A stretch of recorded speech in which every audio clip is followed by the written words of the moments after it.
Hola, ¿qué tal? ¿Cómo les va? Me da muchísimo gusto poder saludarlos. Soy Felipe Cruz, el Philip, y les doy la bienvenida a este canal que se llama El Alarido, en donde ustedes lo saben, les platicamos de historias que ustedes mismos nos han mandado a través de nuestro correo electrónico locutorfelipecruz@gmail.com y que poco a poco le vamos dando salida para que todos conozcamos las historias por las que han pasado y por las que han vivido muchos de ustedes. Algunos ya nos las han contado, pero muchos otros, miren, hasta miedo les da escribirlas y es con justa razón. No cualquiera pasa de pronto por situaciones tan feas y tan complicadas como las que ha vivido Raquel.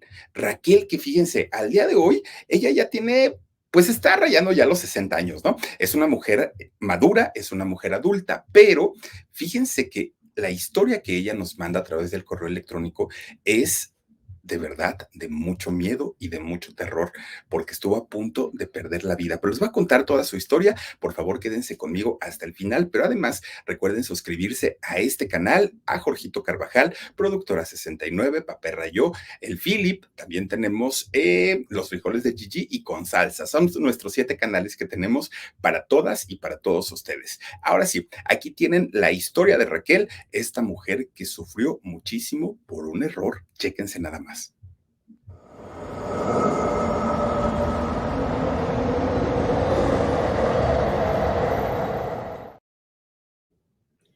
Fíjense ustedes que la historia de Raquel se remonta a hace casi 50 años.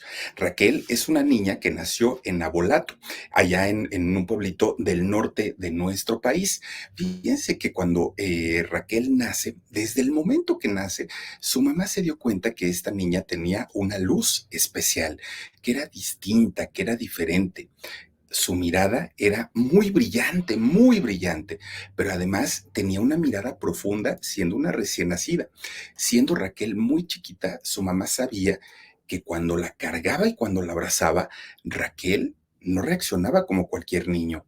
Su llanto era diferente, su sonrisa era diferente, y su mamá sabía que tenía en sus brazos a una niña diferente. Conforme fue pasando el tiempo, Raquel fue creciendo. Pero fíjense que de pronto era muy interesante porque Raquel, cuando alguna persona iba a hacer algo, Raquel decía, no lo hagas, siendo chiquitita. ¿Por qué, Raquel? Decía la gente, no lo hagas. Y la gente decía, ay, esta niña me da miedo. No lo hacían y resulta, por ponerles un ejemplo, en una ocasión, una de sus tías iba a ir a un pueblito a comprar su mandado, su mercado, sus verduras, su fruta y todo. Y cuando ya se iba, Raquel en aquel momento iba a cumplir apenas 5 años y le dijo, no vayas. ¿Pero por qué? No vayas, le dijo Raquel. Y la tía no fue. Pues no va resultando que el camión donde iba a viajar la tía se desbarrancó, todos murieron, toda la gente de allá murió. Bueno, a partir de ese suceso, toda la gente estaba como Raquel, la niña vidente, la niña que adivina el futuro, la niña que además de todo tenía ese don de conocer a la gente, de observarla mucho y las personas, pues claro que se sacaban mucho de onda porque decían, esta niña es totalmente distinta y totalmente diferente. Bueno, pues como sea, ahí va creciendo, ¿no? La niña fue a la escuela como cualquier otra, tenía sus amiguitas como cualquier otra niña, pero todo mundo sabía, por lo menos allá en su pueblito, que Raquel era distinta. Pues tanto llegó a crecer la fama de Raquel como la niña vidente, como la niña que sabía predecir cosas, pues poco a poquito esta fama se fue extendiendo. De repente mucha gente iba y la consultaba. Oigan, 8 añitos tenía Raquel cuando ya tenía prácticamente un consultorio con mucha gente, mucha gente. Ella no era médico, obviamente, pero la consultaban para saber si les convenía aceptar un trabajo, si les convenía casarse con tal persona, si les convenía sembrar la tierra o iba a haber sequía. Bueno, le consultaban todo a una chiquilla de apenas 8 años. Y Raquel fue creciendo con esto. Ahora, lo que siempre Raquel desde muy chiquita le dijo a sus papás, no cobren. No le cobren dinero a la gente. Yo no lo hago para ganar nada, ni siquiera que me traigan juguetes, nada. Yo lo hago porque me siento bien haciéndolo. No necesito nada. Y aparte Diosito está conmigo y nada me va a faltar. Una niña de 8 años que no tenía malicia, simplemente así lo hacía. Bueno, fue pasando el tiempo y la fama de Raquel se hizo enorme, enorme, era prácticamente todo el norte de México que conocían de esta situación de Raquel. Un día, ya siendo Raquel por lo menos mayor de edad, ya tenía 19 años, de pronto, suena el teléfono de su casa. Contestó su mamá. Preguntan por Raquel. Mi hija, y te hablan, dijo su mamá. Sí, mamá, ahorita voy. Contesta Raquel. Bueno, señorita Raquel, por favor, no nos vaya usted a decir que no, no nos vaya a hacer el feo. Necesitamos de su ayuda, necesitamos de su apoyo.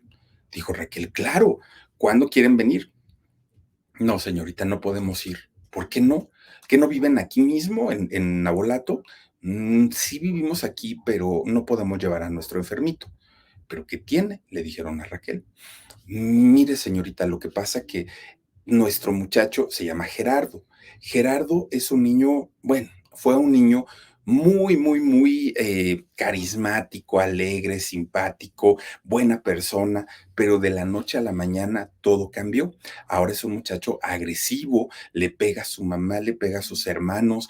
Bueno, es alguien incontrolable, pero aparte hay algo que nos preocupa, que fíjese que cada que le acercamos una imagen religiosa, Gerardo la avienta, Gerardo la rompe. Y eso sí nos preocupa mucho. Ah, caramba, dijo Raquel, ¿sabe qué?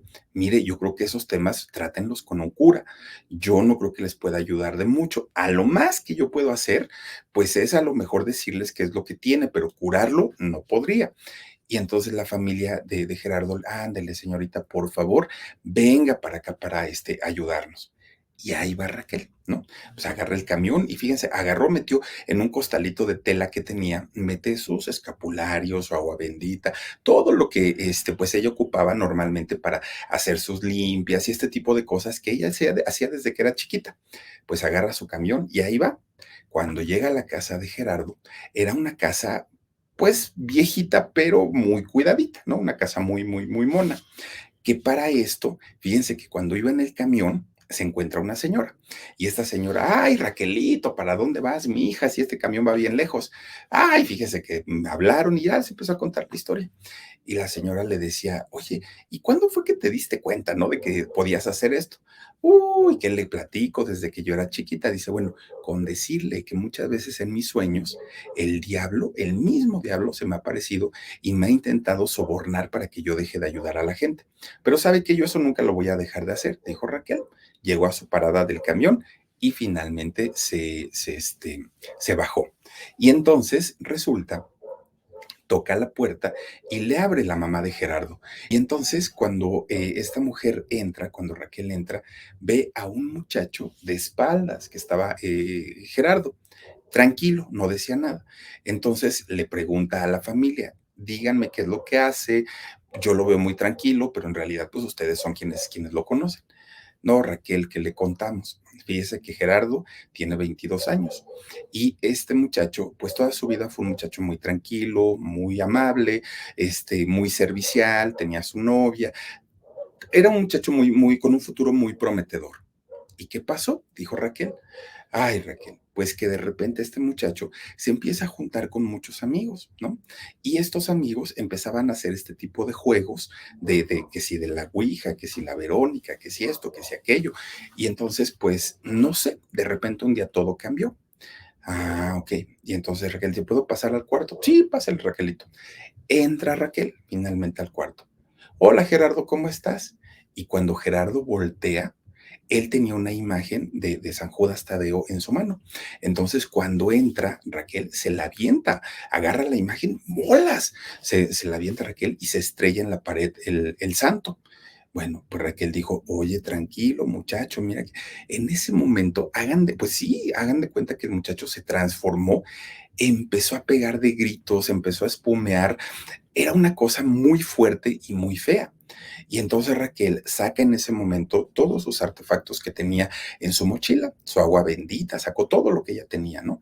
Y entonces este muchacho le empieza a hablar, pero le empieza a hablar en un lenguaje que nadie entendía el lenguaje que este muchacho estaba haciendo. Y entonces Raquel supo pues que estaba tratando con una posesión. Dijo, esta cosa no es normal. Y entonces saca su agua bendita, se la avienta, saca el crucifijo, empieza a rezar, empieza a pedirle a Dios, a la Virgen, a Jesucristo, a todo mundo. Pues miren, prácticamente 2 horas de rezos y de repente este muchacho cae desmayado. Estaba en su cama, él estaba brincando. De repente cae desmayado y se queda dormido. Raquel dice, no lo despierte. Este muchacho ya quedó limpio, ya quedó libre. Yo nunca había hecho esto, pero finalmente quien haya estado dentro de él ya lo dejó, ya lo abandonó y ahorita este muchacho ya tiene que ponerse muy bien. Ay, Raquelito, muchas gracias. ¿Cuánto le debemos? Nada, dijo ella, nada. Bueno, pero ella se sintió muy rara, Raquel, muy, muy, muy rara. Y entonces, terminando de ahí, fue a ver a uno de sus maestros, con el que convivía mucho, que este señor era santero, por cierto, cubano, un cubano morenazo, grandote, fortachón. Y le dijo, oiga, maestro, fíjese que acabo de hacer una limpia de un muchacho y le cuenta toda la historia. Y le dijo, no, Raquel, lo que tú hiciste fue un exorcismo. Acabas de sacarle pues a un ente de una persona. Pero Raquel, tú no estás preparada para eso. A ti no te corresponde hacer eso. Y esto que tú acabas de hacer te va a ocasionar un problema severo en la vida. Por favor, nunca lo vuelvas a hacer, Raquel. Nunca, nunca, nunca, nunca. ¿Está bien? Bueno, se fue a su casa Raquel. Pasan los meses y ya había pasado mucho tiempo. De repente le hablan por teléfono. Raquelito, ¿cómo ha estado? Oiga, ¿qué le cuento? Fíjese que necesitamos que venga. ¿Se acuerda de Gerardo, aquel muchacho? Claro que me acuerdo. Es que fíjese que otra vez se puso bien mal y queremos que usted venga. Ayúdenos, por favor, no sea así. Y Raquel se acordaba de lo que le había dicho su maestro, pero por otro lado estaba también la conciencia de que ella siempre ayudaba a la gente. Y dijo, no, no, no, no, no, yo tengo que ayudarlo. Agarra otra vez todos sus menjurjes, los echa a la maleta, bueno, todas sus cosas, ¿no? Religiosas, las echa a, a su mochilita y se las lleva. Y ahí va, otra vez agarra el camión, llega para allá. Oigan, cuando llega, este muchacho estaba enloquecido, estaba vuelto loco, gritando, ofendiendo, rompiendo el altar, estaba pero enfurecido. Y entonces Raquel, que ya tenía experiencia de lo que había hecho la vez anterior, llegó y ella llegó, pues ahora sí que segura, ¿no? Y llegó y empezó a rezar y empezó a echar agua bendita y empezó a hacer todo lo que tenía que hacer. Y le dijo, ya abandona el cuerpo de Gerardo y todo, todo lo que tienen que hacer, ¿no? Los rituales. Y este muchacho empezaba a escupirle y empezaba a hablar en otros lenguajes, pero Raquel se espanta, porque de pronto, aunque ella sabía que este muchacho estaba hablando en otros idiomas, ¿qué creen? Raquel lo entendía. Y Raquel no hablaba idiomas, pero ella entendía perfectamente todo lo que este muchacho le estaba diciendo. Finalmente, este muchacho cae nuevamente, después de mucho tiempo, cae nuevamente desmayado y Raquel dice, este muchacho ya está bien, no se preocupen, ya pasó el peligro. Efectivamente, el peligro para este muchacho había pasado, pero Raquel se va a su casa. Cuando llega Raquel a su casa, empiezan las fiebres, empieza a sentirse mal, empieza con vómito, empieza a marearse, empieza con un dolor de cabeza que sentía que le estallaba, no sabía qué era lo que había pasado. Vuelve a ver a su maestro. Maestro, me siento así, me siento... Fuiste a ver otra vez a esa persona. Sí, maestro. Raquel, te dije que no estabas lista, que no estabas preparada. ¿Cómo se te ocurre haber ido y desobedecerme cuando yo siempre te he llevado por el buen camino y que mira y que eso? Bueno, le acomodó su regañada. Raquel se regresa a su casa muy desconsolada porque no sabía lo que iba a pasar. Pues nuevamente empieza ella a concentrarse, ella misma empieza a echarse el agua bendita, ella misma empieza a rezar, pero sabía que cada rezo que decía le costaba más trabajo, poco a poco, poco a poco. De pronto Raquel empieza a hablar en otras lenguas, pero ella estaba consciente. Había una parte de ella que estaba consciente y otra parte que ya no. Y entre la locura ella seguía rezando, rezando, rezando, hasta que cae desmayada, igual que Gerardo, y cuando despierta se encuentra ya en una situación más calmada, mucho más tranquila, su familia estaba alrededor de ella. A Raquel la habían declarado muerta. 3 minutos estuvo, que es poco tiempo, sí, pero para estar en esa condición, pues es muchísimo porque todo deja de funcionar. 3 minutos Raquel fue declarada sin vida, hasta que finalmente solita, solita, solita reaccionó. A partir de ese momento, Raquel se acerca mucho a la iglesia, empieza a decirle al padre que por favor, que ella tenía un don que finalmente no lo quería, que finalmente no lo había pedido, pero la misma gente la había impulsado a que Raquel lo desarrollara cada vez más, pero que le había traído tantos problemas que en ese momento Raquel estaba renunciando a todo ello. Y aunque hoy sigue todavía viendo cosas a futuro, todavía sabe que cuando va a ocurrir algo y sobre todo catástrofes o desastres, mejor prefiere quedarse callada y ya no decirle a nadie. Ya no se dedica a eso porque haber hecho un exorcismo sin tener la preparación adecuada le pudo haber costado la vida. Y me dice, Philip, no lo volveré a hacer. Y yo creo que es lo mejor que puede una persona hacer, porque para hacer este tipo de situaciones creo que se necesitan años y años y años de preparación para poder hacerlo. De otra manera, sería muy, muy, muy complicado. Pero bueno, pues como sea, Raquel, muchísimas gracias por habernos compartido tu historia a través de este canal que es El Alarido. Gracias a todos ustedes por habernos acompañado. Por favor, suscríbanse y nos vemos hasta el siguiente video. Adiós.